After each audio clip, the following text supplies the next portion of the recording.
A time here, so if you get tired, just let me know. We can take a break. I got some a water. meeting at 2 o'clock. Oh, okay. Well, I think we'll be finished by then. Okay. I got outfit wants to publish, redo my book, Oh. Palm Springs First 100 Years, Yes, I know. We have that on our coffee table at home. and it's what the hell's the name of that Pettibone or the bookstore? Yeah, I'm not. Yeah. They're going to print 5,000 more. Oh, really? Bob, we're going to get started now. So. Oh, great! That's wonderful. We joined a couple years ago the Palm Springs Historical Society, and we were. I saw you at that picnic, the last one they had. That was really nice. Yeah. I meant to say hello, and I didn't get a chance to. Okay. Good morning, everyone. Today is 21 December, the year 2006. I'm Dr. Dave Thompson, a volunteer at the Palm Springs Air Museum here in California. Part of our mission is to record and preserve the history of our country's military conflicts, especially World War II. As part of the Veterans History Project of the Library of Congress in Washington, D.C., we conduct interviews of veterans and civilians who participated in those conflicts. Today, I'm here at the museum and have the honor and the privilege of interviewing Lieutenant Commander Frank Bogert. Commander Bogert was an aide to Admiral Ragsdale aboard the carrier Usssangamon in the Pacific during World War II. So we're going to talk to him about that and a lot of other things. Nice to have you here, Frank. Thank you.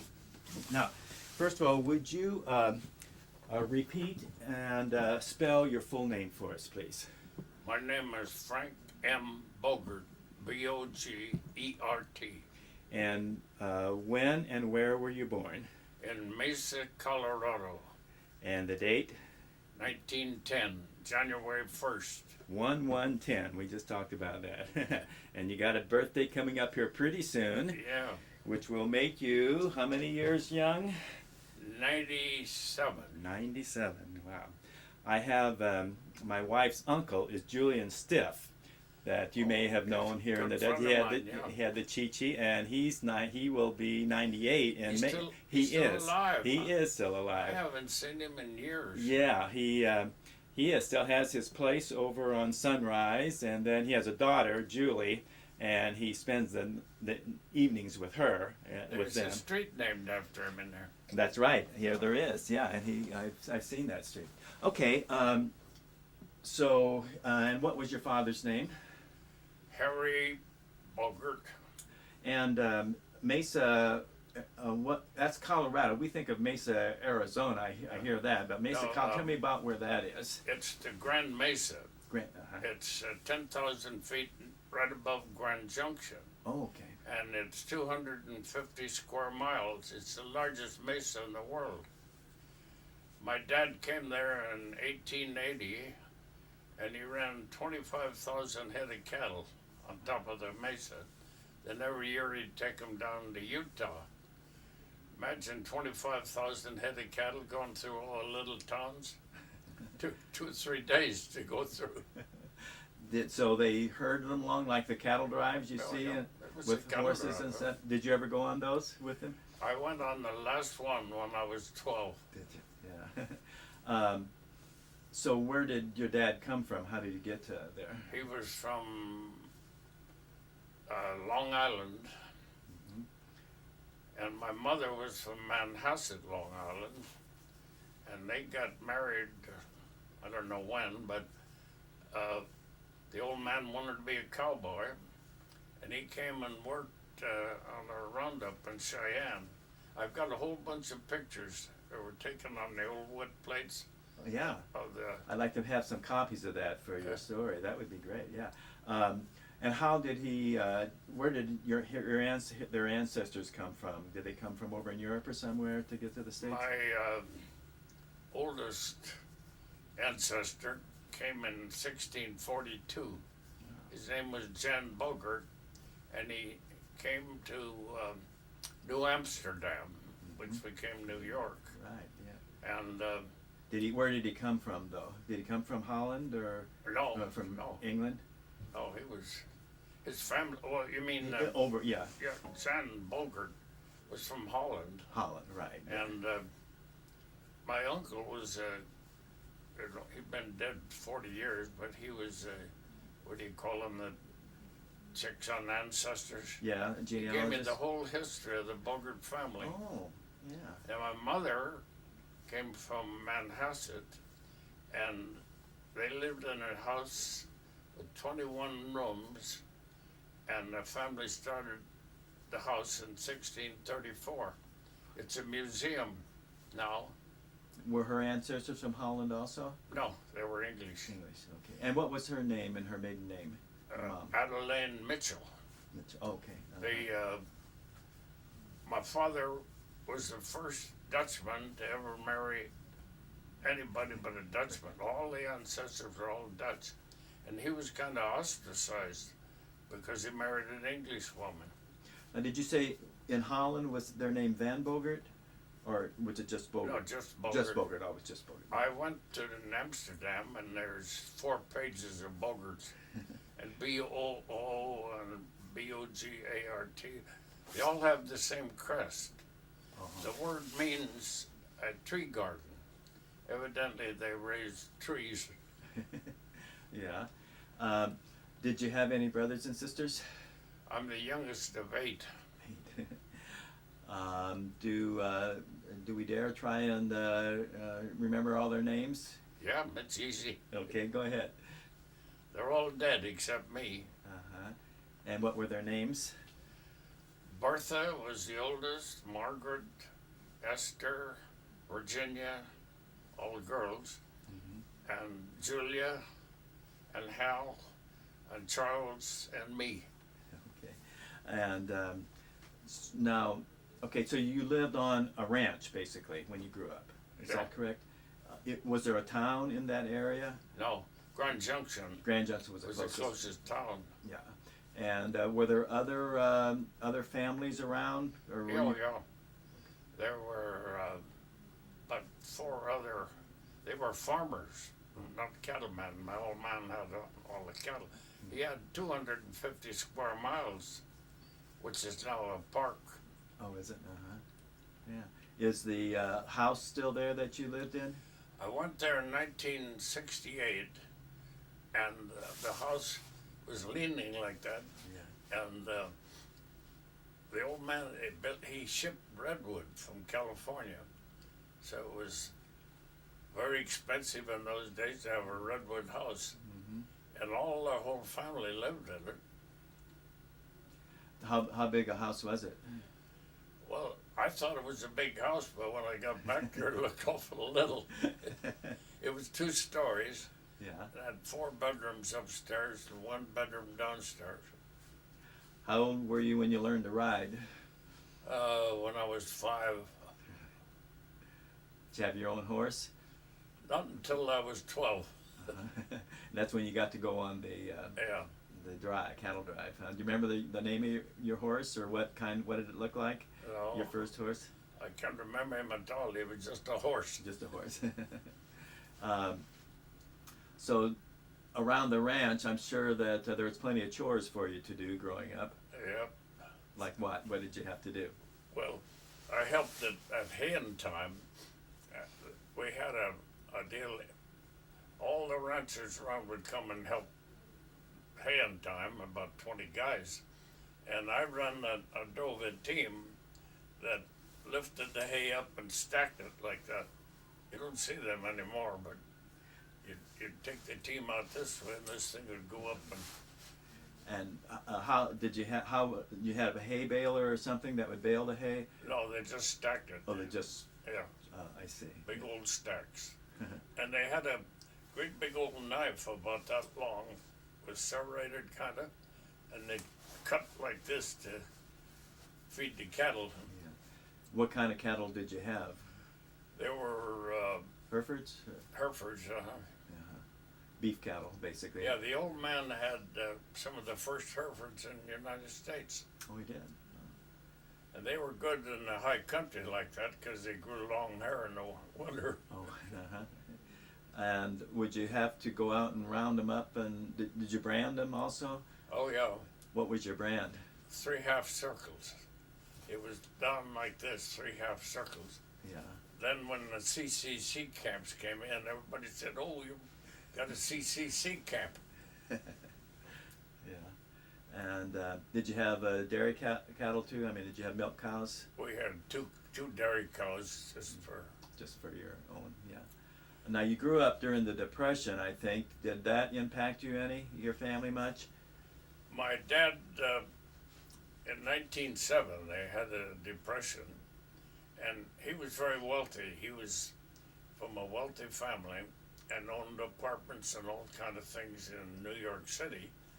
And he had 200,000 in the bank in Denver, which he lost altogether.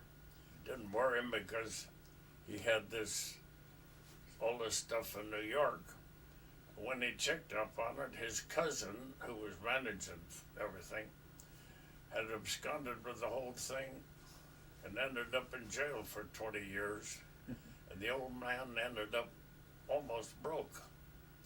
And then in 1914, we moved down to Palisade, little town just below the mountain.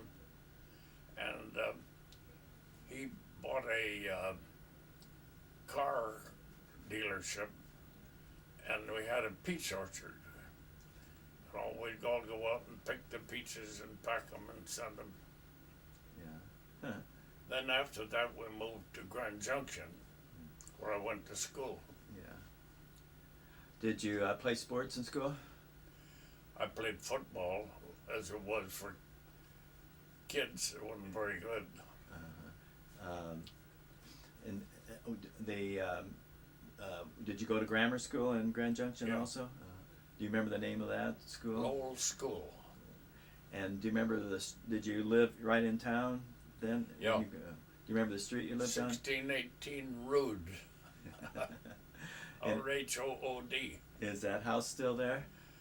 When I was there in 1968, the same house, same address. Yeah. Grand Junction then was about 5,000, and now it's around 60,000. It's a big city. Yeah, it's really a pretty place. We've been through there before. Yeah. So did you like growing up in Grand Junction? Did you like it there? I didn't know any better. Did you? But you didn't still have the. Did you still have the ranch? You still own all those No. acreage? Oh, you didn't. Yeah. No more ranch. No way. Did you miss that? I did, yeah. Did you? Were you a pretty good student in school, or did you? I never was a very good student. No. In high school, what position did you play when you played football?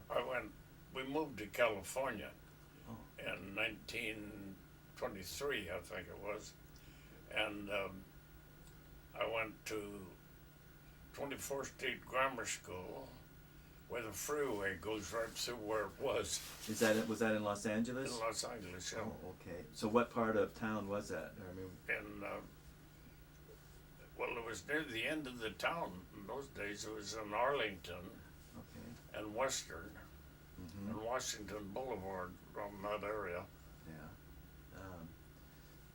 Yeah.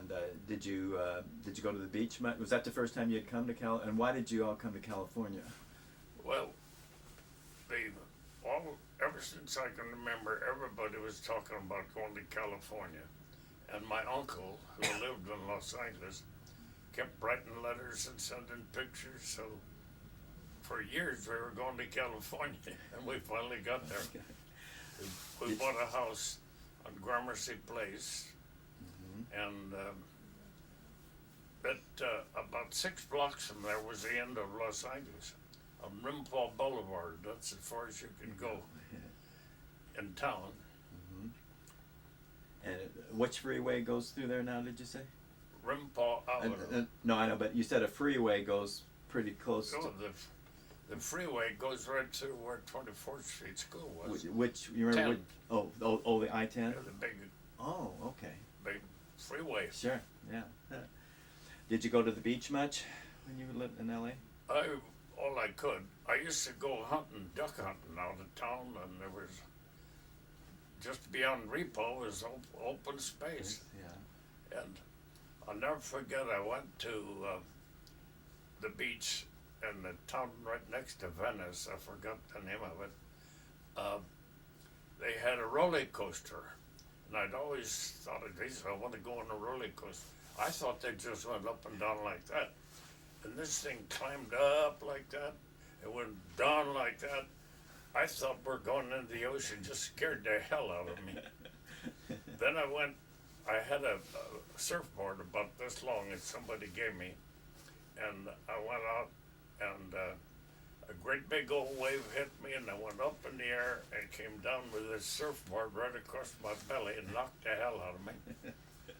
I didn't know waves were that big. I'd never seen them. Did you do any horseback riding around town, around LA? Yeah. There was a gal from the Buffalo Bill show. She was a very famous gal.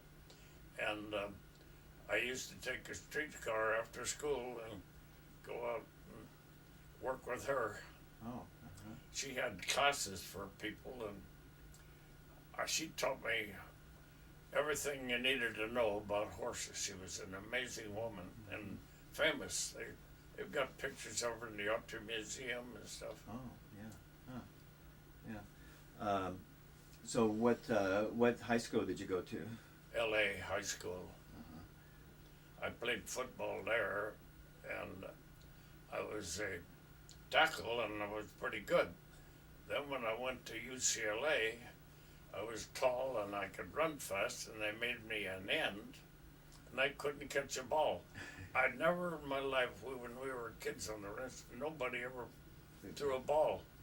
And like most kids, they start young. Right. I'd run out and the ball would go like that and hit me in the nose. I sat on the bench a good deal. Did you have any odd jobs when you were growing up? All Or kinds in of, LA? yeah. Like what? I worked for a drugstore delivering prescriptions, and I did all kinds of jobs. Uh-huh. I've done so many jobs in my life. If I tell you what I'd done, you'd think I was a guy that couldn't hold a job. What was your favorite, or what were a Well, couple of the ones you really liked doing? When I was 16, I got a job running a stable in Wrightwood. This guy had 20 horses at Wrightwood, 20 horses at Big Pines, and 20 horses at Jackson Lake. And I ran this stable at Wrightwood, a rent stable, and did pretty good. That's when the old guy that owned all the horses died, and left all 60 of them to my partner Rod Abbott and me, and it cost $3 to put them in pasture, and Wrightwood closed Labor Day. Everybody moved out, ain't no more. So we had no place to go with 60 horses. And finally, I'd been to Palm Springs, and I said, well, that's the only place where they have a winter. So we drove the 60 horses from Wrightwood down to here. 3 days took us, and put up a picket line and built a shack for saddles. I went in the horse business. Now, when was this? 1927. Is that right? Oh my Yeah, gosh. I went to UCLA the same year, and my partner would run the stable, and I'd come down weekends and help him. And in those days, Palm Canyon was going to be a national park, and there was publicity all over the world about Palm Canyon. So we'd take a group of 10 or 12 horses up and back, and they were just all day long trips to Palm Canyon. Only way you could see it good. We'd take them to Andrews Canyon, Murray Canyon, and then to Palm Canyon and back home at $1 an hour. And now the stable where I keep my horse, $35 an hour for rental horses. Yeah, times have changed. So what was Palm Springs like in 1927? Well, there was the Desert Inn, which was A1 hotel, and the El Mirador was built in 1927. It went plumb broke and during the Depression, and Warren Penny, the guy, bought it, and there were a few little motels around, but not very many. When we came down there the first time, we didn't even stop in town. We just went to Palm Canyon and came out. Now, what was your father doing in L.A.? He'd retired. Oh, he had retired by then, yeah. He was in the First World War. Oh, he was? Yeah, he was 50 when he went in, and by this time he was too old to do much. He was a good mechanic, and he worked a couple of times for garages, diagnosing what was wrong with him. Yeah. Do you remember the first car that you drove, or the first car you had? A 1926 Ford. So what year did you graduate from high school then? 1926, I think it was. 1926. Now, at LA High School, were there many, did movie star kids go to that school and stuff, or? No. Just None. okay. They all went to Hollywood High School. Hollywood High. And did you guys have pretty good football teams in high school? Yeah, we did. We played, I can't remember the name of the damn school, but it was the other side of town. It was the big game every year between the two schools. We were two top schools. Yeah. So, did you get a scholarship to UCLA to play ball there, or No. you just went? Yeah. I went there. I was kind of in love with a gal, and she went there, and so I had to go there to follow her. And so, what was her name? Marion Dale. And She was a Olympic diver She was. Oh, and came in second in the Olympics in diving. my goodness. Yeah. Did you have a major picked out? I mean, when you went to UCLA, what were you studying? Anything in particular? I was going to be a doctor, and I went to started at medical things. Yeah. And one day I went to class on entomological parasitology. The only thing I could remember was a crab, Thyrus pubis, and they were all sharp little kids. They were Asians, and most of them were Jewish too, and they were all studying hard and fancy, and I quit. I decided to be something else. So then I was a geology major, and then a zoology major. And those are I took all the courses in zoology, and like I said, when I got out to count my stuff, I needed a lot more to graduate. I became the house manager of the Zeta Psi fraternity, and I got room and board for free. And on weekends, I worked with a guy fixing sidewalks. We'd go around Beverly Hills, and I'd go up and knock on the door, and I said, "You got a big cracked thing on your sidewalk? I'll fix it for $9. So we'd pay me, and I did the fixing the side. I learned to be a pretty good mason too. Did you just repair the crack, or would you take it all out? No, take it all out. And There were re-pour? chunks that big Yeah. hole where the roots had risen. Right. Yeah. We made pretty good money on weekends, Uh-huh. and that was right in the middle of the Depression. And kids who graduated, there were no jobs at all. Working at a gas station for $75, or the stock market, $75 a month. Oh. Yeah. So were you running your horses all this time too? Did you? Yeah, that's how I got by. Was little profit we made on our horses. Now your partner, you said, what was his name? Rod Abbott. And where did you meet him? How did you guys get together? He was one of the wranglers in the guy's ranch in Wrightwood. I see. Yeah. Is he still alive? Died about 10 years ago. So did you graduate then from UCLA? No, Oh, okay. that's when I went to get in the Navy. I didn't have a graduation, and I tried to get in the cavalry. I've been riding with them in the 11th Cavalry at Comba, and Colonel Herr said, "I'll get you in the cavalry." And he had all kind of things, how much I'd read and everything. And then a guy in the Navy in San Francisco said, "Well, you could probably get in as a photographer." So I got letters from the Seattle Times and Los Angeles Times and the Herald and all the newspapers. And I got letters from Life magazine and Look magazine. And I got in the Navy as a photographer. Well, had you had any photography background? I'd been the publicity man for the city of Palm Springs. Okay, now what year is this we're talking about? Yeah. About 1933 or somewhere along in there. Okay. What happened, I sold the horses. And we sold 30 of them when we got here. And then we had 30 we kept. And then we sold them. And I became the publicity man for El Mirador Hotel. Oh, okay. And I got a speed graphic, and I learned to take pictures, publicity pictures.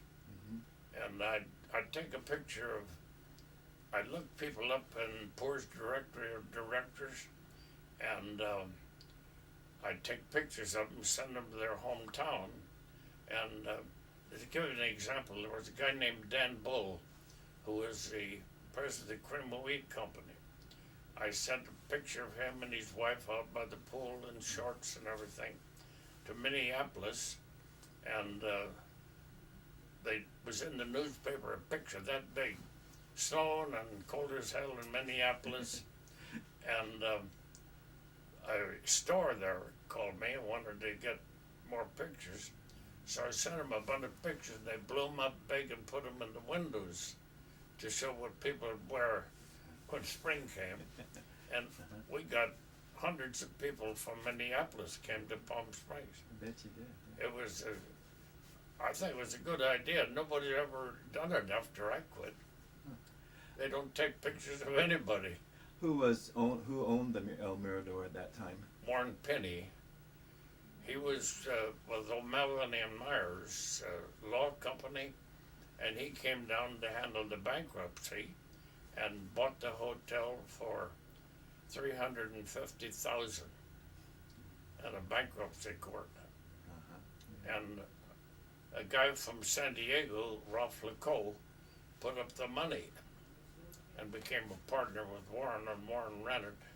And he was a lawyer, but he became one of the best hotel men in the country.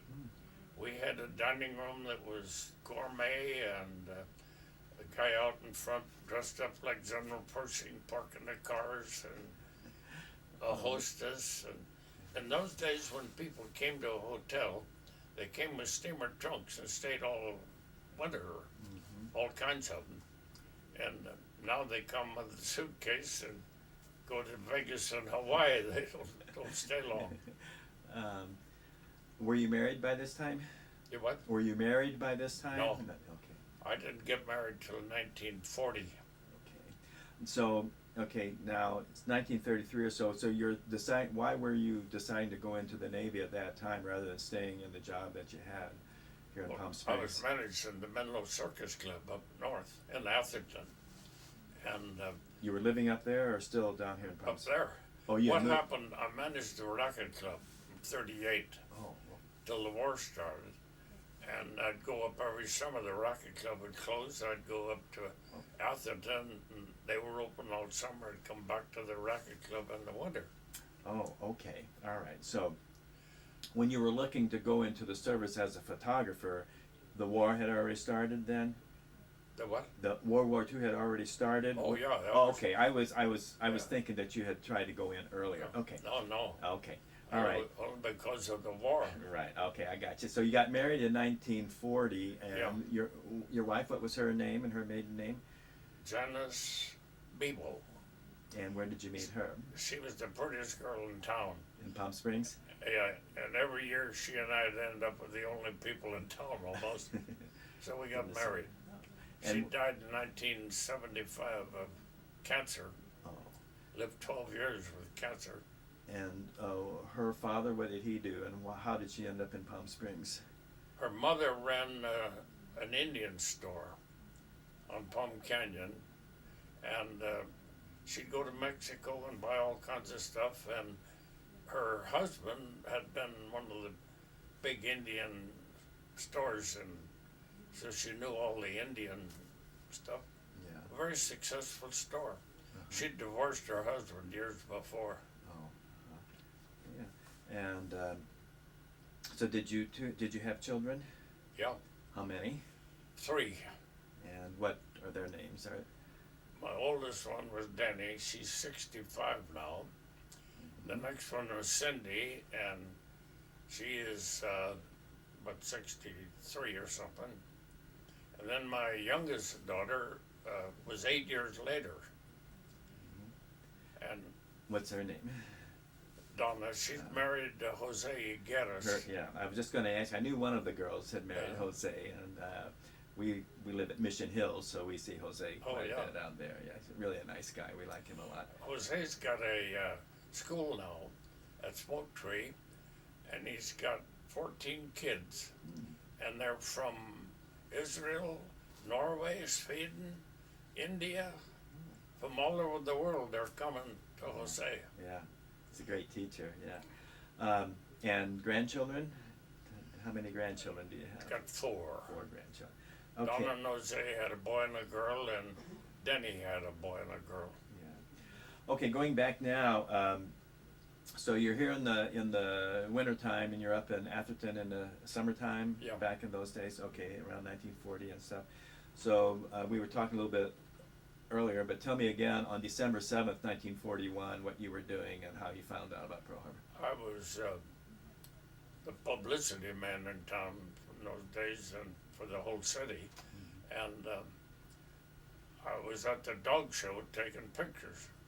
Some guy came up and said, they just bombed Pearl Harbor. And I said, baloney, there's no way. And I checked with a few other people and I found that they actually had bombed Pearl Harbor. Were you up on current affairs? Could you see war coming to us or about that time? Or I had no idea there was ever going to be a war. I knew that we'd been dickering with Japan. That's one reason they built these 4 carriers I was on. They had an agreement with Japan. They wouldn't build any more flat top, Uh-huh. and they had it prepared to convert them. Okay, yeah. I know even earlier than that, the Lexington, for instance, that we have down here, it was went down at Battle of Coral Sea, but it initially was supposed to be a battleship, and they had converted that to an Yeah. aircraft carrier, I recall. Who was the mayor of Palm Springs back then? Phil Boyd was the first mayor of Palm Springs. Wonderful guy that owned Deepwell Ranch, and a great mayor. We had a big battle in the town about incorporating the town. A lot of people were against it, and a lot of people were for it, and almost split the town up. What was the population when you first came here? Say 1927, 1930, around there. About 5,000-6,000, something like that. A lot of movie stars and stuff coming down in those days. At the Rocket Club, one time I wrote the names of every movie star I'd seen at the Rocket Club. I had 300. And all the little girls would come and walk around the pool in bathing suits, hoping some director or producer would pick them up. And that's where Marilyn Monroe got started. Oh. Was O'Donnell Golf Course here then? O'Donnell Golf Course, he had just finished it. Okay. He started with 25 people as members. Of because he didn't want to be playing all by himself. Now, who was this? Was his name O'Donnell, the guy that started Yeah, it? Tom O'Donnell. Oh, And we still have the 25, the committee at 25, mm-hmm. which I belong to, and I meet there. Did you play golf back then? Never. When I was at Thunderbird, I had to play golf because I was managing the club, and I took lessons from the two pros for about a year, but only in the woods. Mm-hmm. And I lost $300 in the game I played with an old guy that said, "Son, it's the short game that wins the money." Yeah, That's the last time I played. Did you play tennis any over at the racket club when you were over there? Yeah, I love tennis. I played tennis. I took lessons from the pro out there, Les Stoffen, Uh-huh. and I got to be a pretty good tennis player for. Yeah, I bet you did. Did you play with some of the movie stars and stuff like that when you were playing? Only when they needed somebody to make a fortune. Right. Yeah. I meant to ask you, your daughter Donna. How did she and Jose meet? Where did she? What? How did Jose Higueras and your daughter? Where did they meet each other? How? They called me one time. I don't mind like 20 years ago. They were having a meeting at Indian Wells, and they wanted somebody to take care of tennis players. So I said, I'll take two guys if they're Mexicans or Spanish. So I got Jose and a little guy named Angel, and I had to drive them out to India every day, to Indian Wells. And one day I couldn't take them, and I got Donna to take them out. And they kind of fell in love and got married. It's a great story, yeah. Okay, so after December 7th, so then what happened? What did you do? Is that when you decided to try and get into with the cavalry you had talked about first? Yeah, that's what old Colonel Herr that ran the 11th Cavalry, he said, I can get you in. And what happened is when I finally got my orders to the Navy, I got the same thing from the cavalry. Yeah. And Colonel Herr called me up and he said, if you can get the hell out of this, don't go with us. They were going to North Africa, the whole regiment, the 11th Cavalry, and they were going to have 50 caliber machine guns mounted on the thing fighting against Romulo. Only half of the regiment came home, the biggest loss of anybody. They beat the hell out of them. Yeah, well, you were fortunate. Now, did you say you took ROTC in, was it college or high school? At UCLA, At UCLA, yeah. you did, yeah. They have a camp every summer, Mm-hmm. and I went one time and I had the nastiest little lieutenant. I couldn't stand this son of a gun. That's when I swore if there's ever a war, I'm going to be an officer. And was that Army or Navy ROTC that No, you? It was Army. Army ROTC. So that's what really got you in as an officer, because you had taken ROTC. No. In fact, that I was a photographer. Oh, okay. And I got orders to report to Pensacola to the Navy Photographic School. Okay. And I was on the train on my way to Pensacola, and I got a telegram on the train saying report to the Naval Aviation Cadet Board in San Francisco, where I had a house and lived. Some old guy that was a captain and member of the club got me transferred. And that was a good experience. I was in charge of setting up all the WTS camps all over. What is WT? What does that? It was, stand for? What does that mean? Indoctrination for Navy pilots. Oh, okay. We had, I went to Susanville, Ely, Nevada, and Salt Lake, and Denver, and a couple other places. My job was to take the kids and set them up and I'd take them out and teach them to drill too.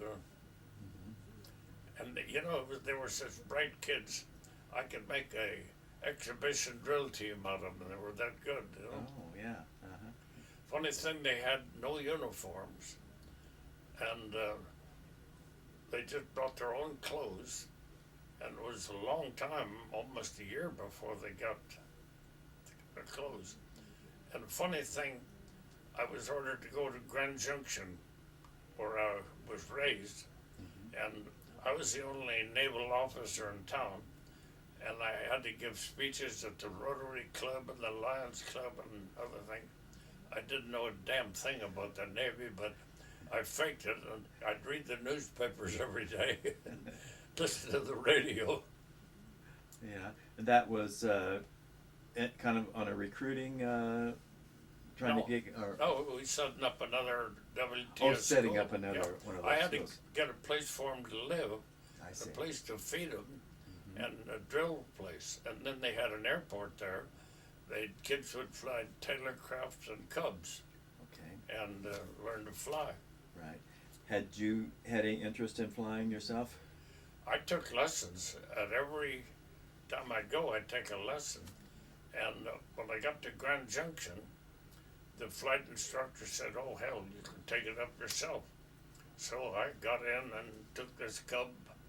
I went up over the Grand Mesa, looked down at our old ranch and flew around. And then I came down to land, and I was coming in, and I looked around, and the airport was gone. And I knew about cribbing, but I didn't know how to do it. So I flew around again, and I was going to run out of gas, so I came down and said, "Hell, I got to land." I came down and bounced like this down the airport, and I never flew again. So, when did you finally go aboard ship, or how did that all transpire? I was at in the ferry building in San Francisco. So It you was went our back there from Grand Junction then? Yeah. And Budge McPherson was the commanding officer. He was the commander. And he said, Admiral Ragsdale is coming here, and he wants to put on a party at his house in San Francisco.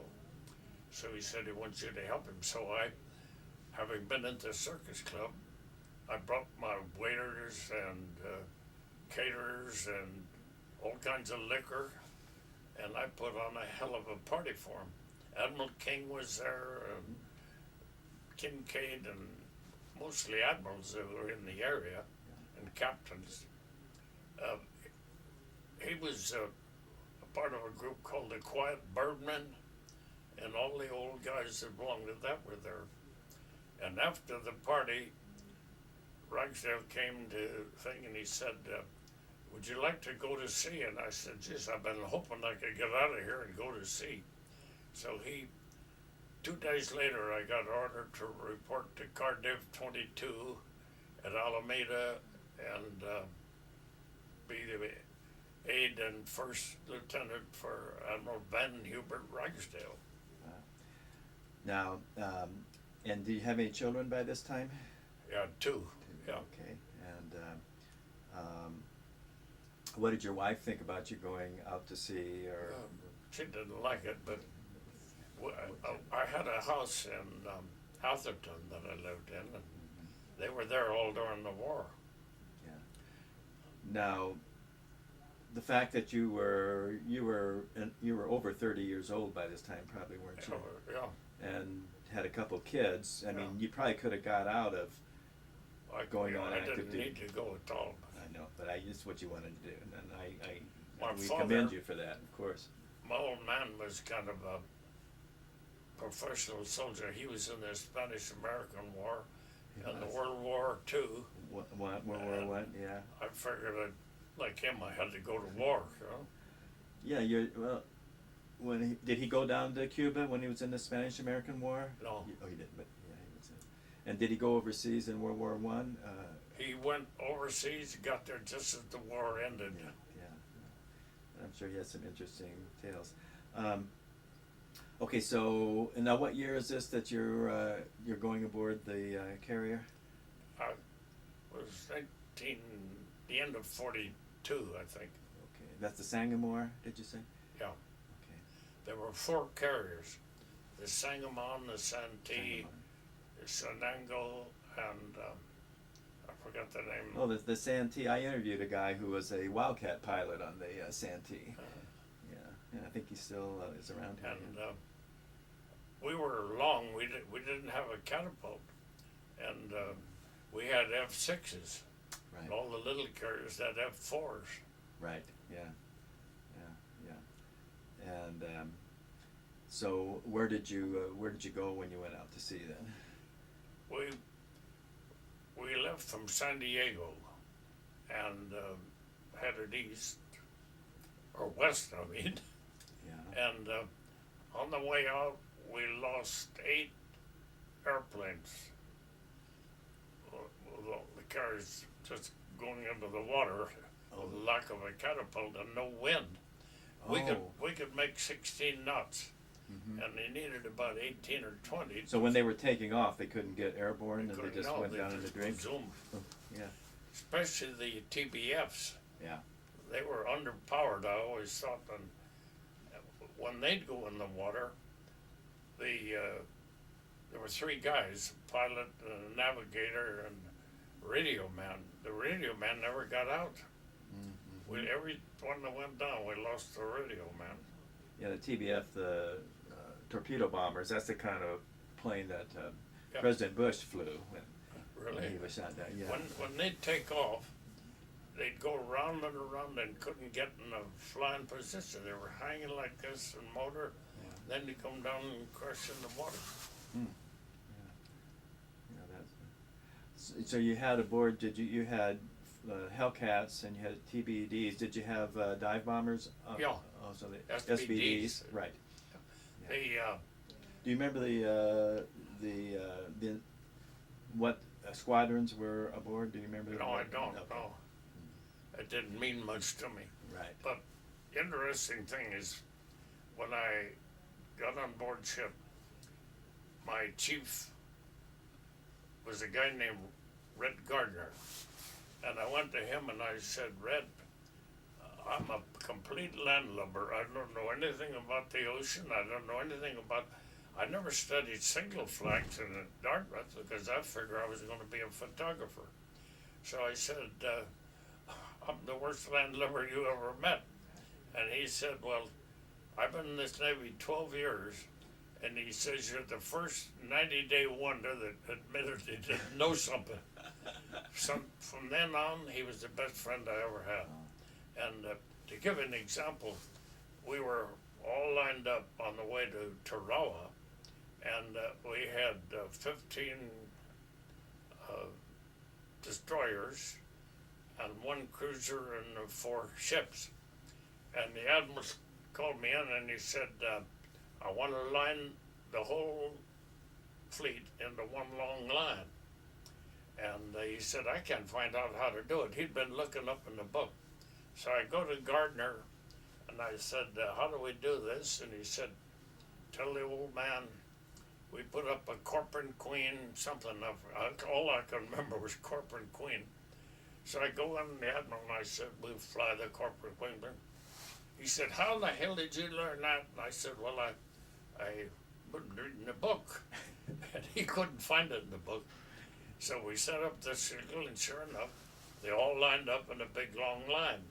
And the reason was they had a little robot airplane, about 20 feet long, and he'd fly around and around and around with everybody shooting at him. And he'd go along like this and up like this and up and down.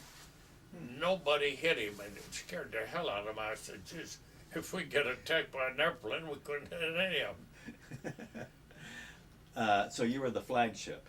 Yeah. Of the. Yeah. And you said 3 other carriers.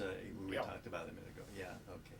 And you had cruisers and Had destroyers. 1 cruiser. 1 cruiser. Okay. And some destroyers, probably. We had, for the screen, we had 10 or 12 destroyers. Yeah. Okay. And And so this must be in tail end of 43, I think, because you're heading towards Tarawa, which I Yeah. think was in 44. Okay. And, I have a hard time remembering the dates. well, I wasn't paying any attention to the right. dates. Yeah. Did you get seasick at all when you first went aboard? Not a bit, no. Really? I did, when before we went out on the practice thing, and there were ground swells like this and this, and I got a little sick, but I went down to our dining room. The Admiral put me in charge of the mess for the staff there, and my three black guys that were sitting up at the table were all on the floor throwing up, and I had to clean it up. They couldn't move. But I never got seasick. Yeah. So did you stop off any place on the way to Tarawa? No. Not to Pearl Hey. or anywhere like that? To tell you how good Gardner was, one time he said, tell the Admiral there's two battleships on the horizon. And I had a long glass. It was a 40-power thing with big handles like this. And I could just see little peaks coming over the horizon. And he says they're a battleship, and it was no wind at all. Their flags were hanging down. He said, tell the Admiral that battleship 28 and 29 are coming over the horizon. He was an amazing guy. He could read everything. My gosh. Yeah. But he never told the Admiral anything. He just had me tell the Admiral. The Admiral thought I was the best damn sailorman there was. How was the food aboard ship? I got a chef who had been in New Orleans, one of the top hotels. We had the best food in the world. And we were in Mare Island before we took off, and I had them put in a big deep freeze about as big as this room, and I could buy all the meat in the world with a Navy thing, and I filled it with New York strippers and Philly strippers and all kind of good things, and we lived on gourmet food the whole time. Oh, well, yeah. So did you know you were heading towards Tarawa, or when did you find that out? I didn't know where we were going, no, Yeah. until we got there. When we got there, it was Betty-O Island in the atoll, and we sent all the planes up, and they strafed the island with 50 calibers. They dropped 5-pound bombs all over for 2 days, and when the battle finally came, there were 5,000 Japs still on the island, and we'd take that.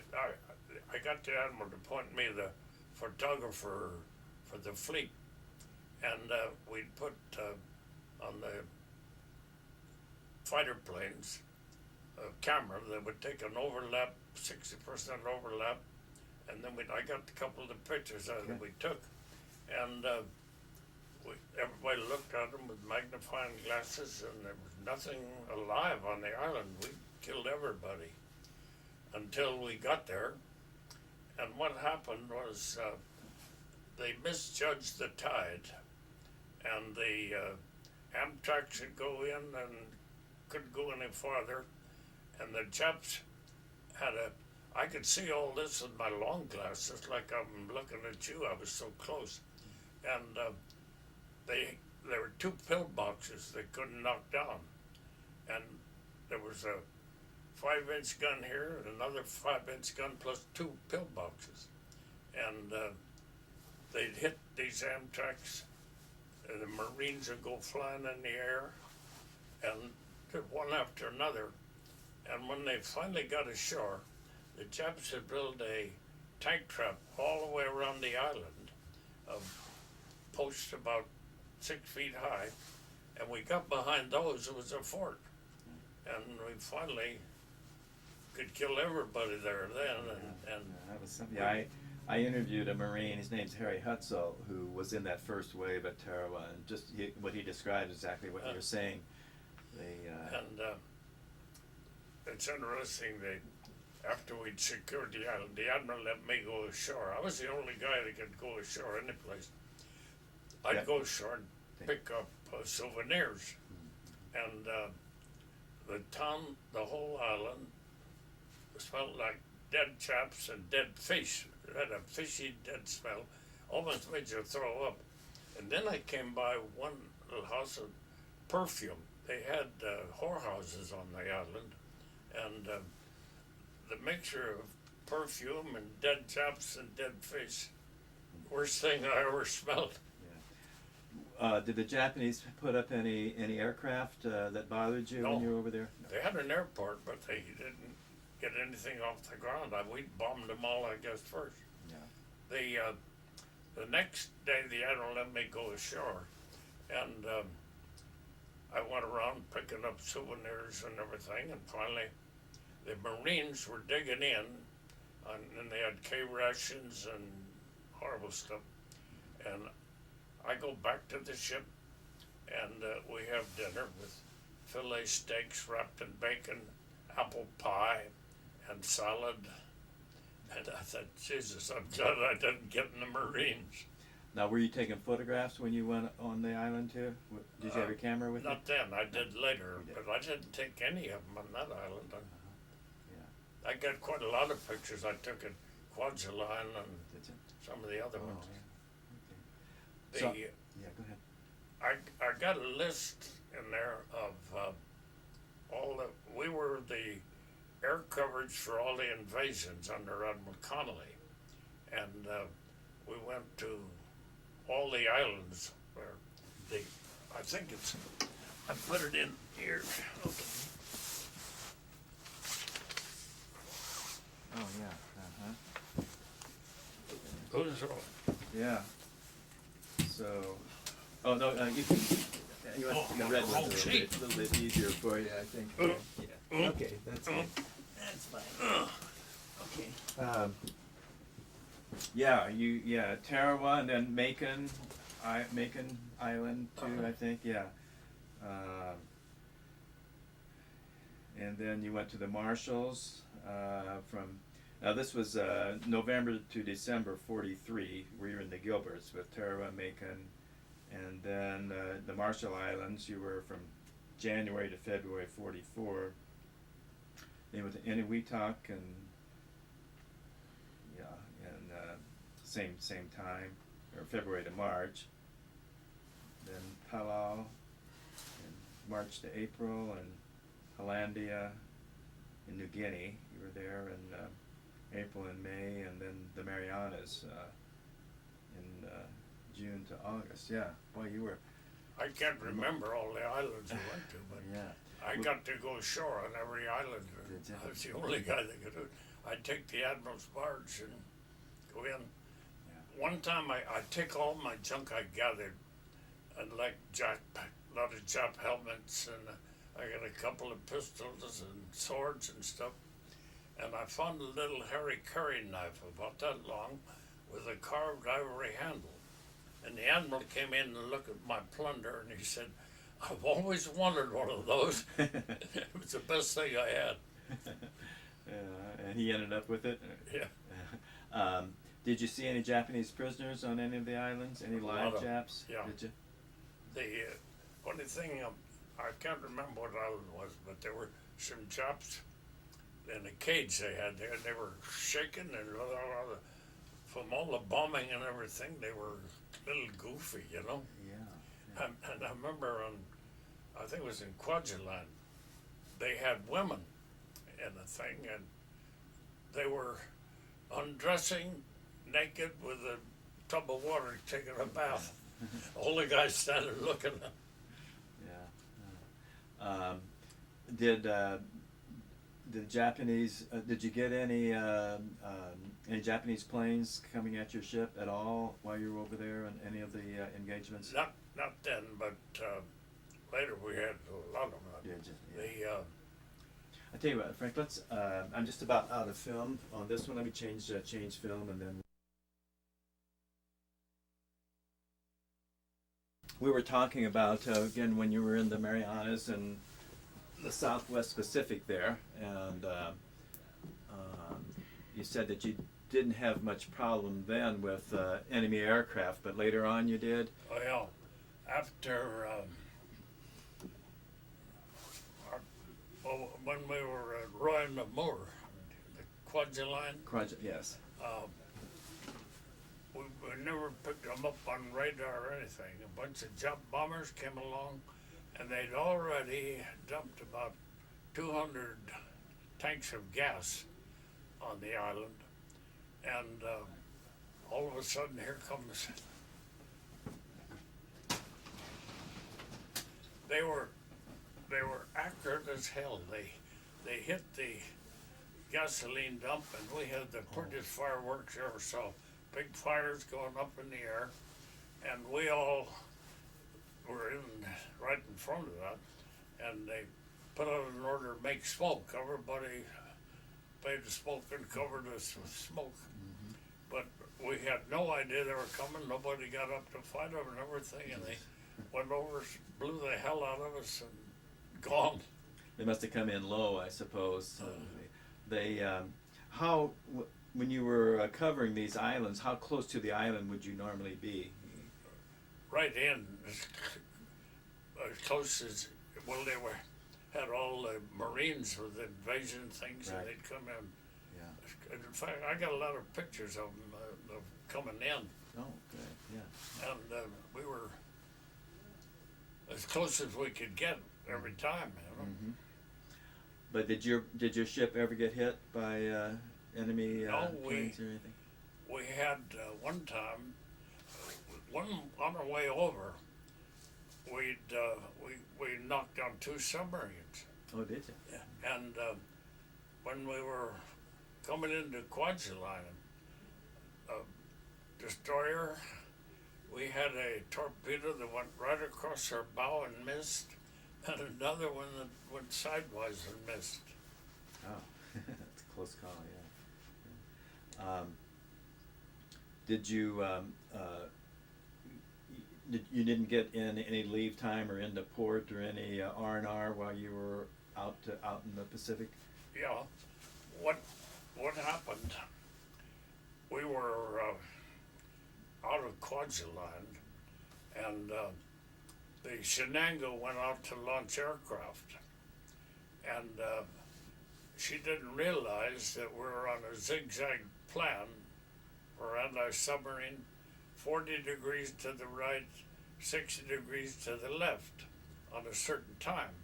And she's out here, and we're going this way, and all of a sudden the whole fleet's going this way. And the Shenango came in, and you could see she was on a collision course. And our chief of staff, Commander French, he said, we had Octavio, we had names for all of them, and he says, Octavio, turn right, Octavio, turn right. He should have told her to go left. He was so screwed up. And you could see him coming, and everybody full speed to the rear, and the 2 carriers came like this, just about 3 or 4 knots, and hit the flight deck, knocked the whole end off of both their flight decks, smashed them. And then we got to go back to Mare Island to redo our things, and I got.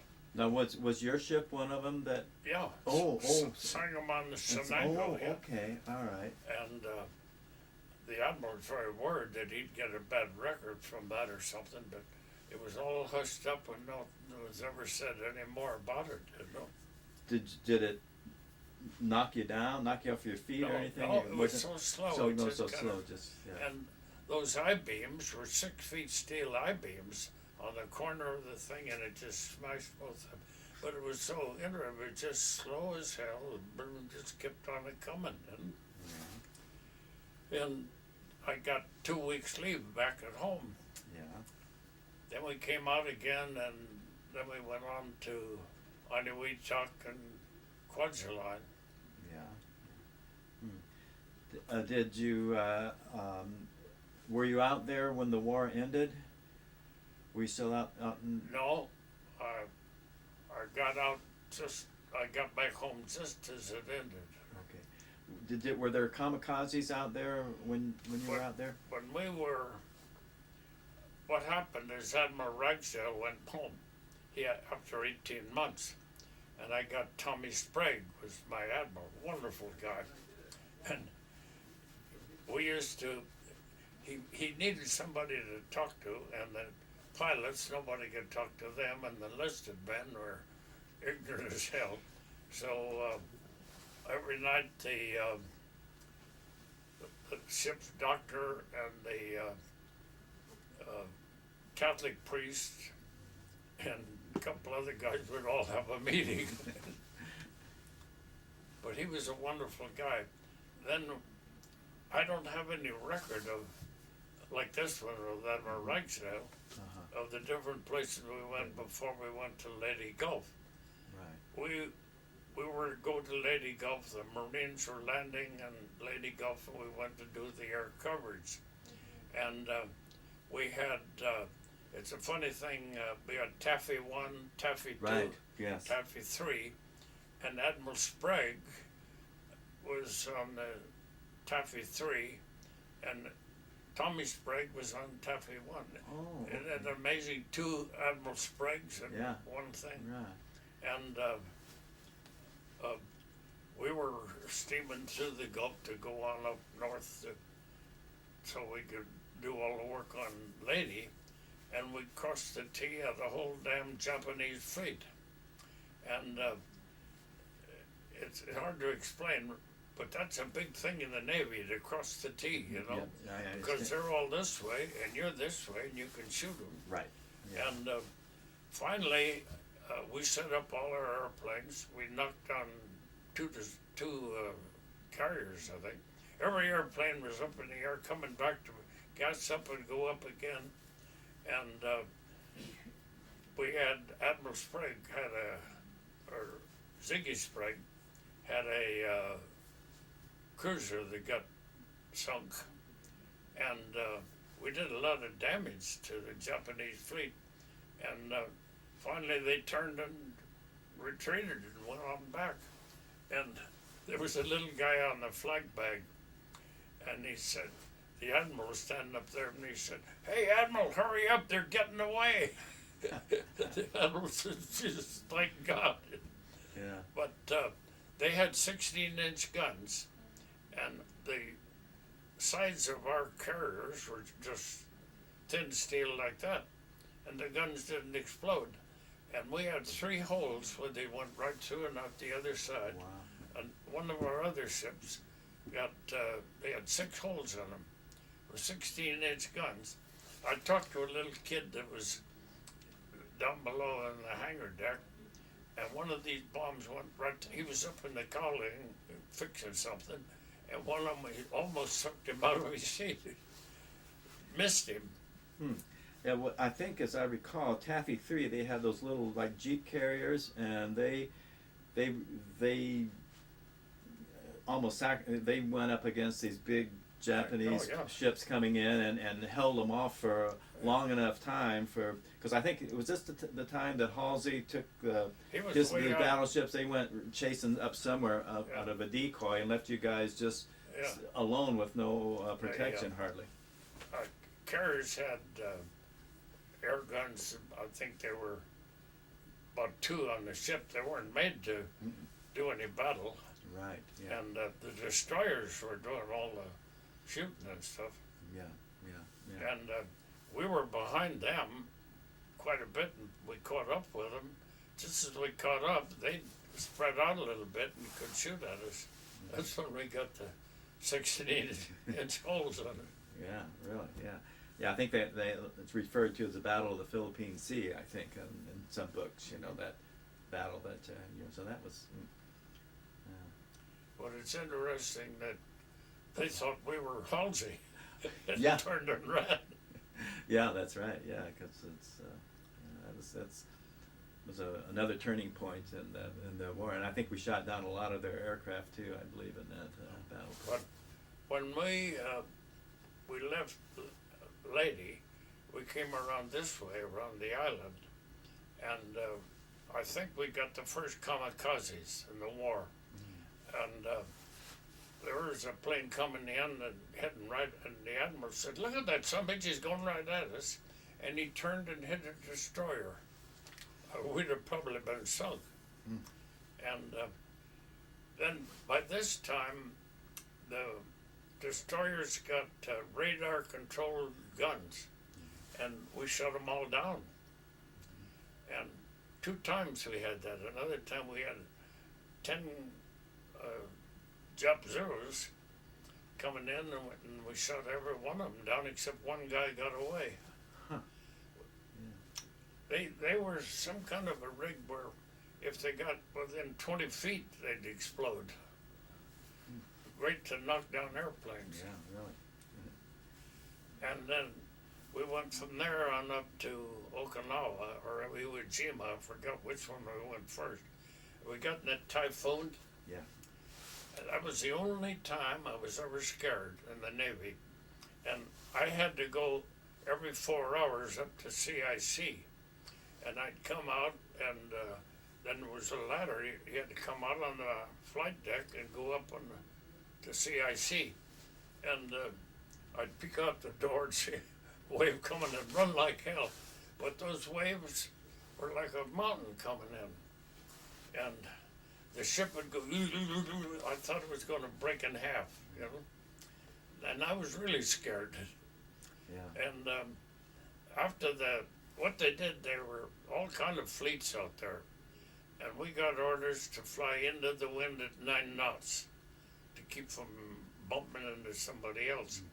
And I was up in the CIC, and That's the Combat Information Center. Yeah. CIC. I was looking at the radar thing, and all of a sudden the Monahan wasn't there. And I called the Admiral and I said, "Admiral, I hate to wake you up, but the Monahan is gone." He says, "Get somebody that knows how to read a radar and don't wake me up again." And I went back looking, and the ale one was gone. And this time I said, "Admiral, I hate to tell you this, but another one is gone, and I'm damn sure what I'm doing. I can see the spots, and they're gone." He came down in his bathrobe and came up, and he said, "I got you right." So they capsized and were sunk, you think? I think we lost about 9 or 10 destroyers, because they're the worst damn unbalanced ship in the world. They pitch this way and boom that way. And I got on them one time. I was up in a PBY. I went up to fly with the guy, and we ran out of gas and had to land on some little island. I don't remember the name of it, just off the island. And we went in the shore, and a guy came down and the wharf to meet us, and he said something, and I said, "Oh, bloomin' limey." He punched me in the nose. He said, "No, some bitch is gonna call me a bloomin' limey." I said, "Where you from?" And he said, "New Zealand." I meant to ask you, did you develop your own film? No, we had a dark room on the ship that nobody ever used, and a whole crew to develop all the film and play it out and everything. Big room. And what I did was I'd take a camcorder. Not a camcorder, was a photographic thing. I'd take pictures of every landing. Are you talking about still pictures or No, moving? moving Oh, pictures. so you took some movie 16 pictures. millimeter 16 camera. millimeter, right, yeah. Bell and Howell's, good camera. Color. Was it in And- color too? Huh? Was it in color, Yeah. the film? Yeah. And the one picture I took, they had it in the Flying Lady, that movie. They did. Oh, It was all, I never had to keep anything, then all the company filmed. right. And this guy came in and missed the hook and hit the tower, knocked the wing off, spun around and knocked the other wing off, then climbed out of the plane. I heard a bit. And I got several pictures of planes on their nose and Yeah. all kind of things. And the worst thing that happened, and I can't remember where the heck it was, but somewhere out there, a TBF came in, missed all the hooks, and hit the barrier, and he had a 20-gallon tank of gas, or a 50-gallon tank, I guess, and it exploded, and the smoke went up in the air a mile high, and 6 guys were killed. I got a still picture of them rolling all across the deck, and on fire, and 2 of them ran down, and a couple of them jumped in the water. But the whole flight crew was out on the deck when it hit. It was a real disaster. We had a dump in the sea ceremony. We had a interesting thing. We had a dog on board. We called her Sangy, and she was the enlisted men's dog. She wouldn't have anything to do with us. And when we were dumping these people over the side, she sat there and howled. It was kind of an interesting thing. We came back to Pearl Harbor, and she went AOL for 3 days, and finally came back. And on D-Day, I don't remember which the hell D-Day it was, she had pups. All the enlisted men, they were celebrating the big thing, Sangy had pups. Oh, golly. Yeah. Oh. So you were over around Iwo Jima and Okinawa too, Yeah. for those invasions? Yeah. And after I kept saying to Admiral Sprague, why in the hell can't I go home? And he'd say, well, anytime you can find a relief, you can go home. And how in the hell am I going to find a relief? So then I got to, when we were at Okinawa, I got orders to go home. And I flew to, not Aniwitak, I can't remember, another big damn thing. And we had a Jap on board of the ship, and we shot down 14 airplanes. And this one Jap hit the aerial and spun over and went in the water, and they rescued him. And they had him in the brig and questioned him and couldn't get anything out of him. And when we got to Aniwitak, we had another group that took him in to put him in jail somewhere.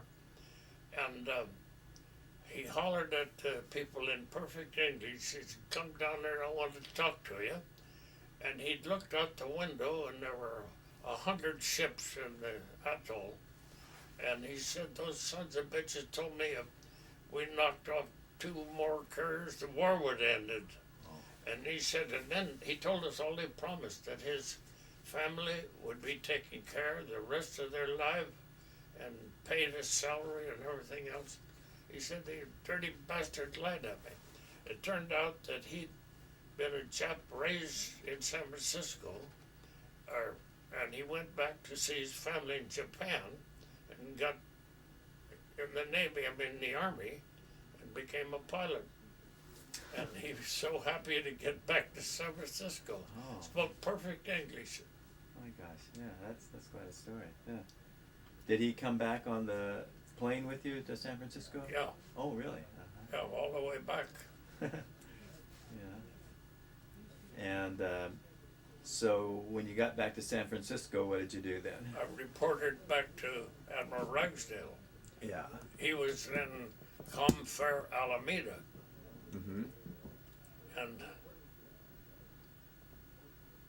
it was, I had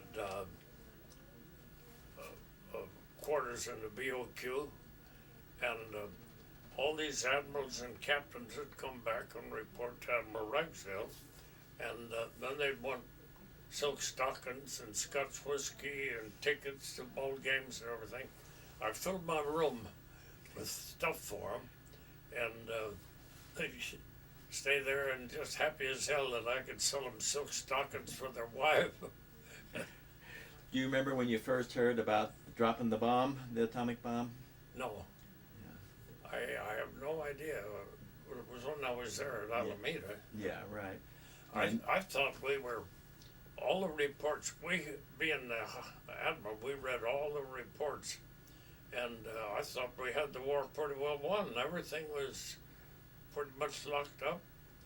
We'd bypassed truck and all those things and completely shipped the Japs off as far as airplanes are concerned and bombed Pearl Harbor the hell out of it. Not Pearl Harbor, but Tokyo. Tokyo, yeah. They had enough islands to send planes over, and every day you get a report that bombed the hell out of Tokyo again. Right. But I don't remember when it was that we dropped one on. It was just a few days before the VJ Day, I think. You know, you remember VJ Day? Oh yeah. That was pretty exciting, I guess. Time in San Francisco. It was sailors kissing all the girls and hopping and jumping up and down in San Francisco. Yeah. Now, and were you living on the base, or No, you living I out? went back to my house in Atherton. Right. 20-minute or half-hour drive to home. Yeah. So when did you depart the Navy then? When did you get out? I can't remember for sure. It was 46, I think. Uh-huh. I had a total of 4 years, Yeah. and there was some kind of a thing, if you got a medal, you could get out earlier, and I had, You told me you got a Bronze Star, I Yeah. believe. What was this? How did that come about? it was for some battle we had that, I don't know what the hell we did. I think I got a copy of it there. And then we got 3 presidential combinations, which got me out of the Navy 2 weeks early, because I had a medal. Uh-huh. But your Bronze Star, was it for a specific thing that you did? Do you Yeah. remember? Do you remember what it was No, you I did? don't. It was, I never thought much about it, really. Okay. I'm sure. Yeah, we'll see if you've got that later. It's in there, I think. Okay. So when you got out then of the Navy, then when you went back to civilian life, what did you do? Well, it's kind of an interesting thing. There was a guy named Joe Aide. He had a big candy store in San Francisco. He remembered the Circus Club. And his, Now, what was the Circus Club? it was a country club right in the middle of Atherton. Oh. And on about 50 acres, beautiful, Golf course and stuff? at polo field, and tennis courts, and a big clubhouse, and an Olympic pool. And I forget what the hell I was going to say. Oh, about the guy that had the candy store. Oh, Joe Aide. Yeah. His wife was going crazy, worrying about her son, who was in Norman, Oklahoma, and in the gun school, in Norman, Oklahoma. And she wanted to know if I could get him transferred or something. The day after she talked to me, an old captain came in, and I said, where are you from? And he said, Norman, Oklahoma.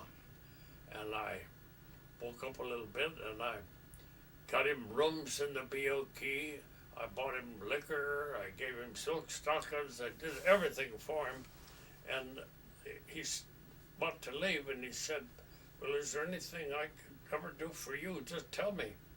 I said, well, there's a kid named Joe Aide in Norman, Oklahoma, in the gunnery school. Can you get him transferred? The next day, I saw a copy of his order, Joe Aide report to Naval Base Alameda, and I gave him the job on the Admiral'S barge, taking the Admiral back to his apartment in San Francisco. All he had to do was keep the barge clean.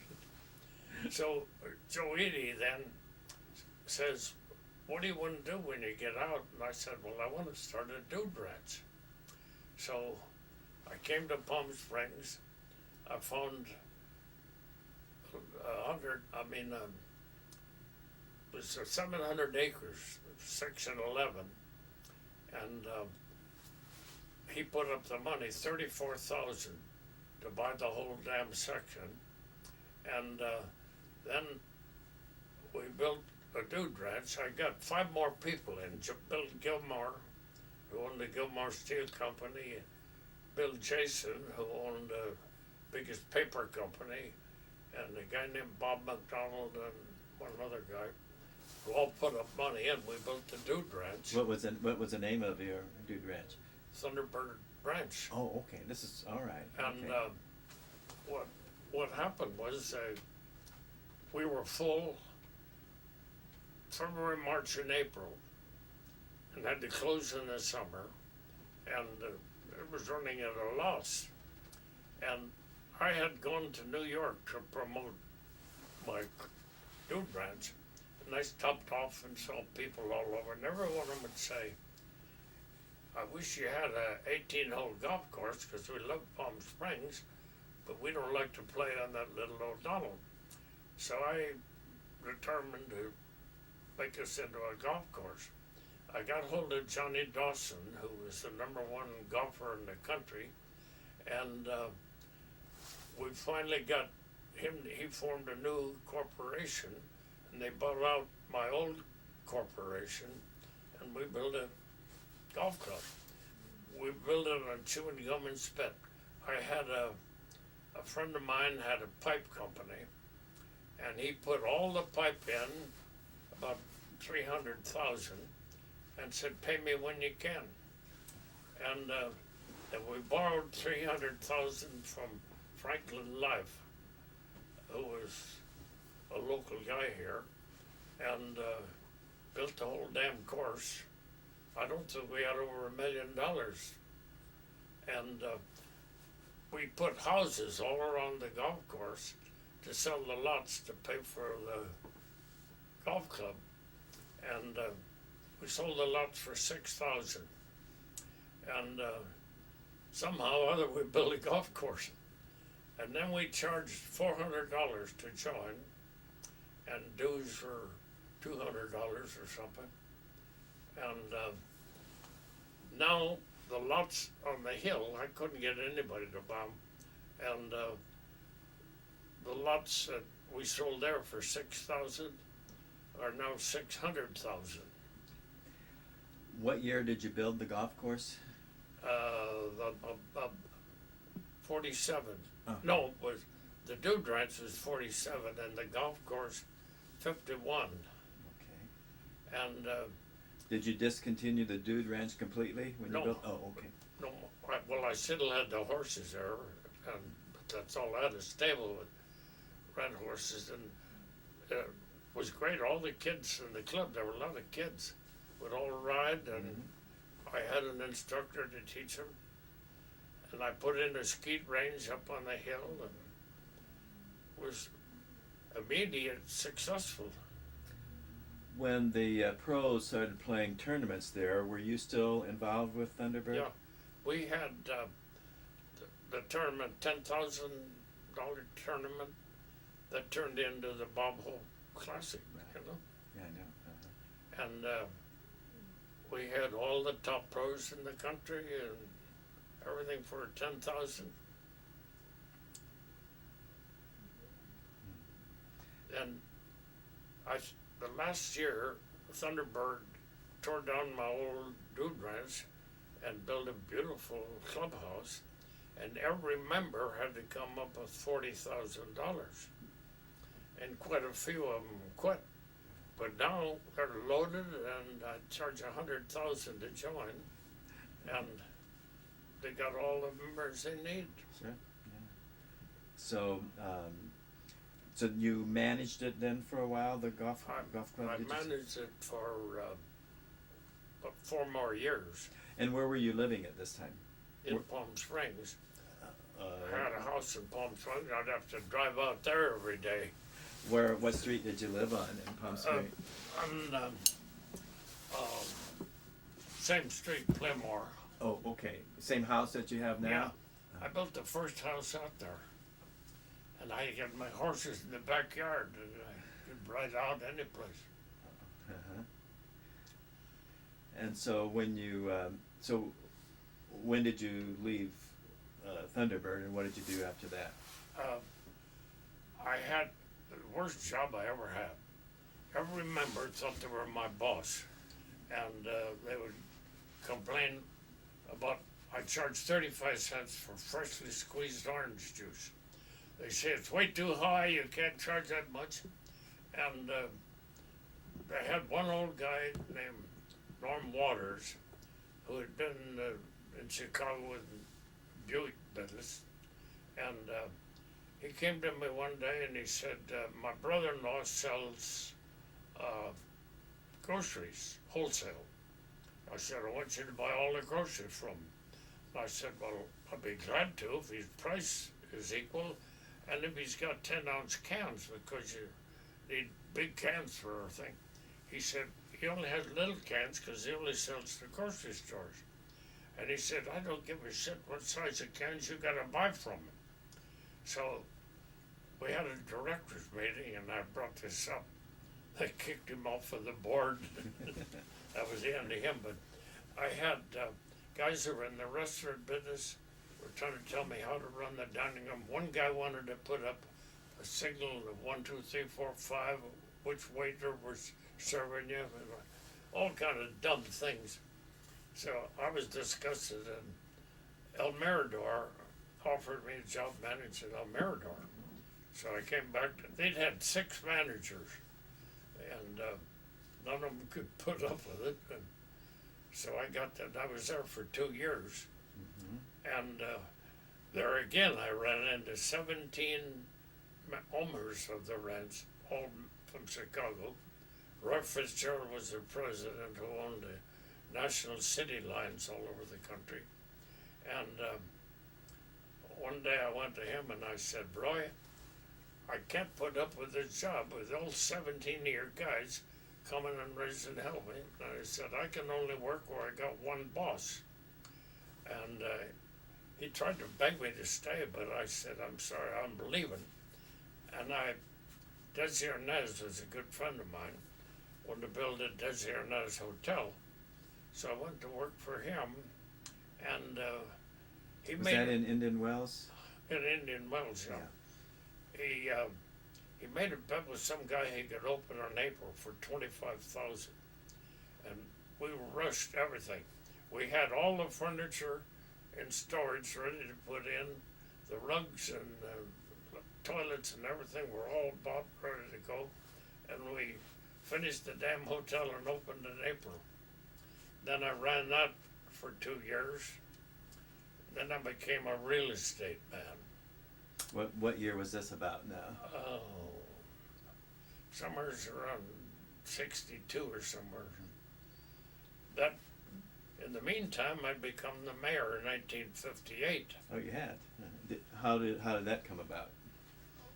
What happened in those days, there were 7 council members, and each one of them had a district. And there was nobody could run in my district, and the guy that was on the council was a crooked, no good son of a bitch. And all the people came and begged me to run, so I did, and I got elected pretty easy, and now I'm on the council, and the council elected the mayor, and the 4 people over here, 3 people over here didn't like the people over here. They had an election every year, and every year I got elected. Because they wouldn't vote for the others. and then 1982, I ran again, and then I was the first elected mayor. Then they changed it so the population elected the mayor. Tell me about some of the things that you tried to do for the city when you were mayor, and what do you think your best accomplishments were? Well, one thing we did, we bought the airport from the Indians, bought the whole section except the little on the one side, and for years we wanted a convention center. And we got that done. We built the convention center, and then we got the plaza down there. All that we got built, which went to hell, and now is nothing.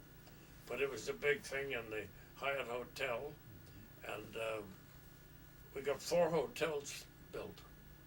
And but the best thing I ever did for this town, I got that fountain at the airport. I had a friend in Mexico, was an architect, and he came up and stayed with me for a week or so. And when he left, he said, "I love your town, but you don't have a fountain in the whole town. In Guadalajara, there's a fountain practically every block." So he said, "I'll design one for you."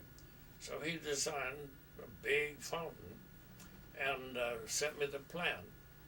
And I went to Pearl McManus, who was in bed, about to die. I took her lawyer and I told her what it was. I think she was non-compos mentis at this point, but she agreed to put up $25,000 to build the thing. I went to Mexico and I had it made in Degollado, all out of Cantera. There's a factory there that makes all kinds of stuff. And I shipped it up here. Had a hell of a time getting anybody to put it together because they didn't know how to do it. And finally, Westman agreed to do it. And it took 2 trucks to haul it up here. And when I got to the border, they held it up for 3 days to examine the rock. There might be gold in it. And I'm paying these damn trucks for 2 days. When I got it here, Westman put it together. And then there was no, in the plans, there was nothing for a plenum chamber. It had 800 gallons of water in the air at one time.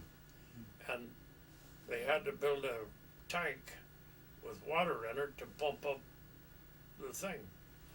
And it cost more than $25,000. So we got, by this time, Addie Pearl had died and left $12 million to the city, run by a group of guys, and I got the other 10,000 and finished.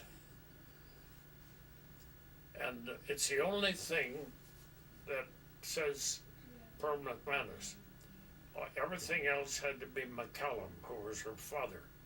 The McCallum Theater and the 12 million she put up with all kind of projects in the town. She was a miser old woman, and she left her sister-in-law, who had been taking care of her for 10 years, and when she was sick was with her every day, left her 15,000. And her niece, that had only person he had left of the family, left her 300,000. She didn't like to spoil people by leaving them money. Yeah. What time's it getting to be? Oh, it's getting close to 12 o'clock. Oh, well, I'm good. You doing all right? Good, good. So, were you riding horses all during this time pretty much? Yeah. I, like I told you, I've done a lot of weird things. For 30 years, I announced rodeos all over the country. You did. I announced at the Cow Palace in Phoenix and Reno, and the biggest rodeo that ever happened at the Coliseum, the Sheriff's Los Angeles, was packed with 100,000 people. Lucy Ball was my queen. And How did you get into that? How did that come about? When I was 18, I started in rodeoing, and I was riding bareback horses and bulls. In those days, the bulls we had weren't like the ones we got today.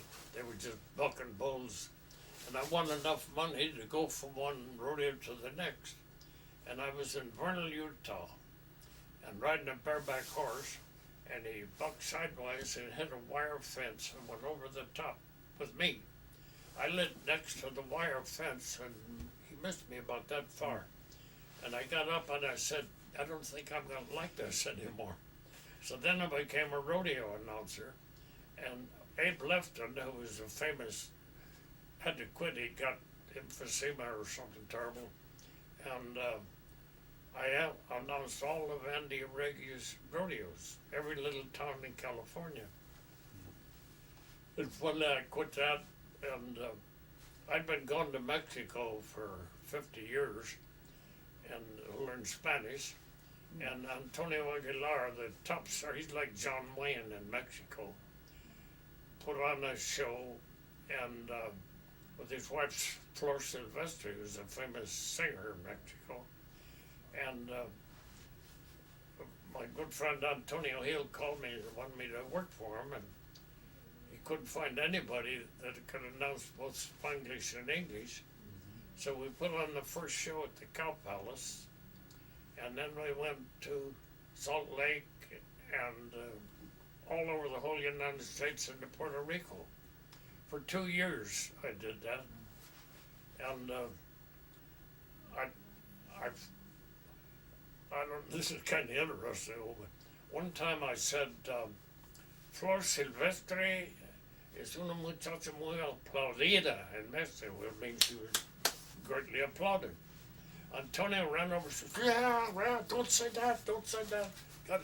I said, well, what's wrong? And he said, well, in Mexico, that means like Elizabeth Taylor had more fingerprints on her ass than they had in the FBI files. What it meant was everybody had been patting her ass. How the hell would I let her know that, you know? So we got into Pueblo, Colorado, and there was a radio announcer who came to the show, and I took him in to taking over my job, and I coached him for 2 months, and he did another 2 years with the show coming in the United States. When you started going down to Mexico, where were you going in Mexico? All over. I mean, why did you want to go down there in the first place? I loved Mexico. There was a kid in my fraternity from Mexico City, and he kept telling me things about Mexico. Yeah. And my mother-in-law had been going down there buying stuff. So I started in 1941 or so, and I'd just drive down 400 miles, stay in the town, and go to the next 400, and I drove all over the whole country. I've been to every state in Mexico except Quintana Roo. Never had any reason for going there. And then my wife was from Mexico. We got married in Mexico. I've got 4 godchildren and 25 nieces and a house and an apartment and another little house I rent out. Then I bought 20 acres just out of town a little bit that they call Ejido land that belonged to the Indians. And they got a permit to sell it, and I bought it. What part of Mexico is this? San Miguel Allende. Where is that? It's 3 hours north of Mexico City. Uh-huh. It's by far the #1 town in all of Mexico, better than Oaxaca or any of the other towns. It was started in 1540 and became a famous gold mining town. That ran out, and then they became famous for all their weavings and stuff. And then the tourists discovered it, and when I went there first, there were 30,000. Now there's 120,000 in town. It's got a church they call the parroquia. It's the most Gothic building in all of Mexico, and this Indian saw pictures of a church in Barcelona, copied it, and made this very beautiful church. I meant to ask you, when you were growing up, was your family very religious? Did you go to church a lot? My mother was an Episcopalian, and when we were in Grand Junction, I went to Sunday school all the time. We got a row of badges for attendance. Yeah. And there was the preacher there, was a wonderful guy, and he joined the army. I was in the army, and when he came back, there was somebody said something about being a slacker, being a preacher. He punched him in the nose, knocked him down. Then that's the last religion I ever did, except when I was in high school, I was going with a gal, and she was a Baptist, so I'd go to her, and I got a job teaching Sunday school. that was interesting. Her father was a surveyor, engineer, and I got a job with him one summer when I was 18, and we did this survey of all that section of land above Bakersfield in there, and we had two geologists with us. It was the first time they ever did a survey with aerial survey. I didn't know it till 20 years later, but we were the first ones that ever did it. We had a plane table that big with overlapping photographs, and the admiral would take a photograph, a look at the next thing and give me the degree, and then I'd measure the distance on the hap and work it out on a slide rule. And we got so quick that by noon he said, we got to sit down. I said, we've covered the whole damn area in an area that would have taken 3 or 4 days to do, you know. Yeah. I know there's at least a couple of stables around, Smoke Tree, I believe, and Los Compadres. Have you been involved with any of those, or did you help get those started or anything like that? No, except I've helped them every year keeping their deal with the city. And I belonged to Los Compadres and kept my horses there for a while. And then I moved them over to over to Smoke Tree. So going back, you started going into real estate, I think you said, back in the 60s. Tell me about that. I got a real estate license. I was a guy named George Gannon. And we sold a few houses and stuff.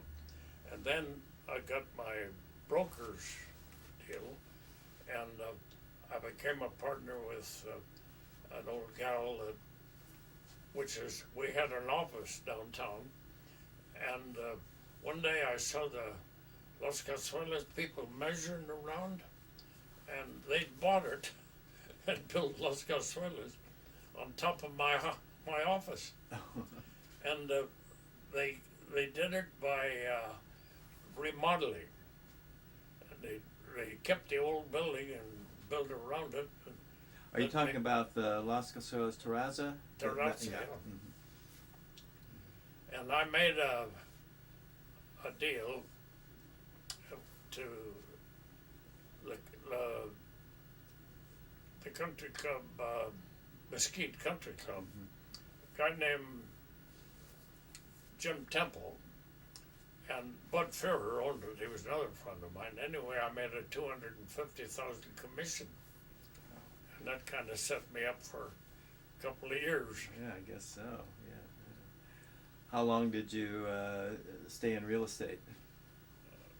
Until about 2 years ago.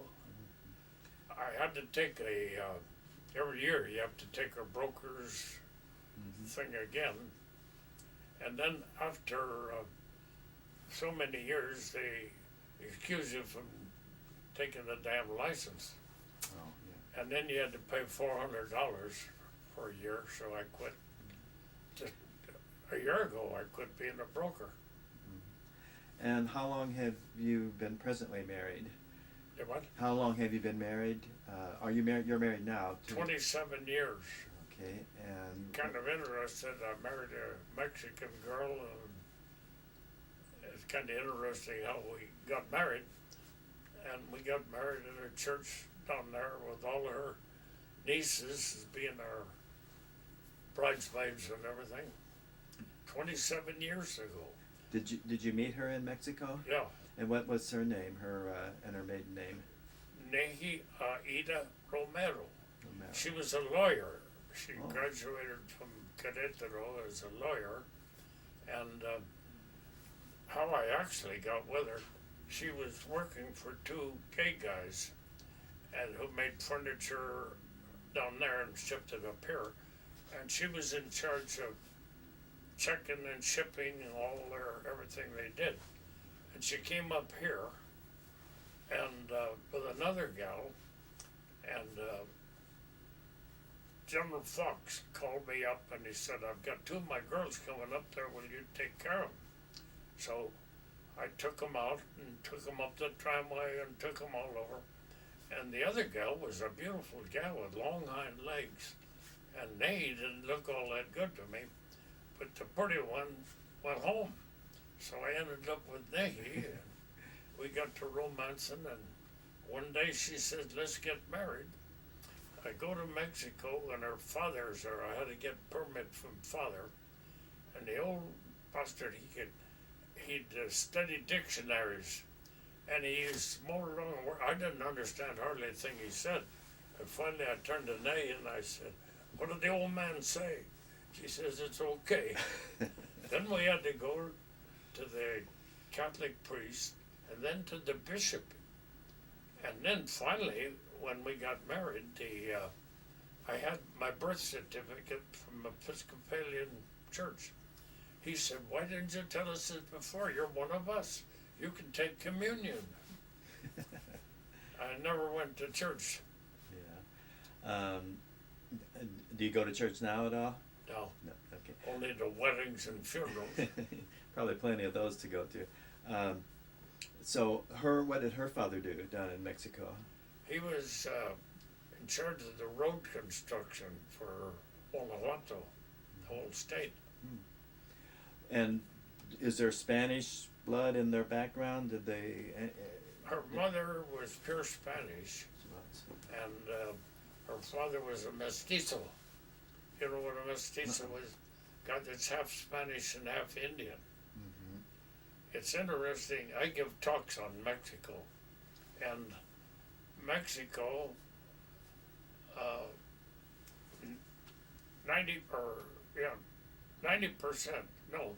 60% of Mexico is Indian blood. They're what they call mestizos, and 30% are pure Indians, and 10% are Europeans. And it's kind of interesting that the Europeans, that are very light-colored, they don't associate with people that are slightly dark. I went to a wedding down there, were 600 people, and I walked around the room, there wasn't one dark-complected person in the place. They're all quite wealthy, too. Dialects, or is that quite a bit different in different parts of the country where you go to Spanish? It's pretty much the same in all Mexico. In New Mexico, they have a language that is part old, 300-year-old Spanish, with a little Indian words. And I was in the bathroom with Tony Aguilar, and there were a bunch of young kids, and they're talking, and I said, Tony, do you understand them? And he says, I've been a Mexican all my life, and I can't understand the word they're saying. The worst Spanish I've ever seen is in Andalusia. They give you half a word. Like the waitress had come up and said, "Kamawa," means do you carry mas agua? And the gal says, "Vamos a la casa," which means let's go to the house. Vamos a la casa. And I was there a month, and I had a hell of a time understanding them. Yeah. Did your wife, had she been married before? Did she have No. children? Okay. So, tell me.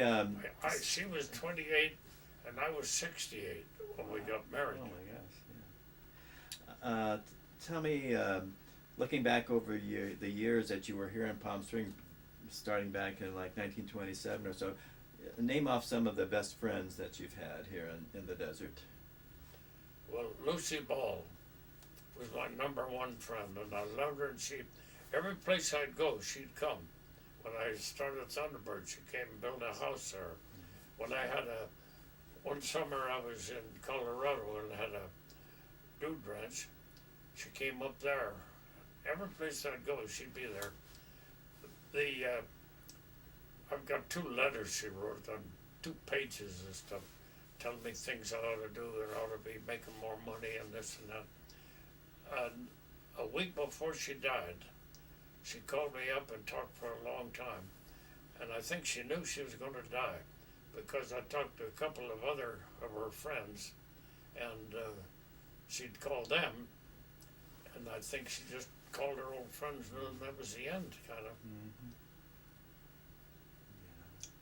Jim Temple, who was a builder here, became one of my best friends. He built Desert Falls, Mesquite Country Club, and the one out on the highway, I don't know the name of it. And what a good guy he was. I had 2 pieces of land that belonged to a Jap in Long Beach, about 10 acres apiece. They had to have them to build a golf course. And I was the mayor, busy, couldn't go down there. And Jim said, the guy said, well, I don't have to pay a commission because you came to me. And Jim said, if you don't pay a commission, I won't buy it. You got to pay Frank a commission. Where would you find a guy like that in the world, you know? And he's up in Nevada now, on the Indian reservation. He's built 120 houses around the golf course, just happy as hell. Yeah, great. My other good friend is Ray Corliss. When he and I started the rides we put on, we got, first when we went to Guadalajara, we got all the horses from the cavalry. And we did that till I got married. And when I was the mayor, 2 times I couldn't go. He put on the ones in Africa and stuff. But we put on rides in Navajo Reservation and in Ireland and England and Portugal and Spain and the Hawaii Islands. And since I married Nahi, we've been putting them on. We put them on in Argentina and Costa Rica and 12 times in Mexico. Now she does all the work. I just take the credit. We're getting about ready to run out of tape here pretty soon, so maybe wrapping up, tell me what your vision would be for Palm Springs and the Valley in the next few years. What would you like to see? Well, what I'd like to see will never happen. I'd like to see us become one city and one police department, one planning department would save millions of dollars. And it'd be a great idea, but all the people like to keep their own little town and their own name. And people keep asking, what do you think about the future of the city? Well, I think Palm Springs is going great. The interesting thing that last year we lost 100 people on our population. A lot of our people are moving out yonder. And while I was the mayor, I was trying to promote stores to come to Palm Springs. I'd come and I'd like Melvin's and those kind of people. I'd show them the town and they'd say, well, what's down valley? And I'd take them out there and they'd say, oh, this is the center of the valley. So they all build out there. But now they're coming back here. We have a 40,000 population, and if we got the right stores, people from out there will come in here to shop. And we're building we got rid of all the dead-gum t-shirts. There must have been 8 or 9 of them up and down the thing, nothing but t-shirt stores. And now we got some better, nice stores coming in. Yeah. And when Westman finally takes over the plaza down there, and it'll be about 3 years before we accomplish that, but he's going to make a beautiful thing out of it with a lot of entertainment. And the Follies is a great, every day there's 3 to 4 buses parked on the road going to the Follies. And those are people who see the town for the first time and want to come back.